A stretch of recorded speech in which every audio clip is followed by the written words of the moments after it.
Ka-Shopee, meron na naman bagong na discover. Tingnan nyo, mahina yung tagas ng tubig kasi maraming gumagamit, wala siyang motor. Ngayon, lalagyan ng motor, may bago ng booster pump na mayroon na siyang automatic control. Pag buksan, sasara, pag sara, mamamatay yung motor. Hindi makakon sa kuryente,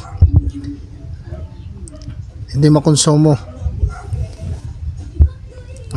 DIY lang, madali lang ikabit. Kahit kayo nang ikabit. Tapos isaksak nyo na doon sa outlet, okay na. Yung tagas kanina mahina, ngayon malakas na. Nakapaghugas na siya ng prutas. Tatawa na siya, kanina hindi siya tumatawa. Meron na siyang 150 watts, 250, depende sa kung anong lakas yung gusto nyo.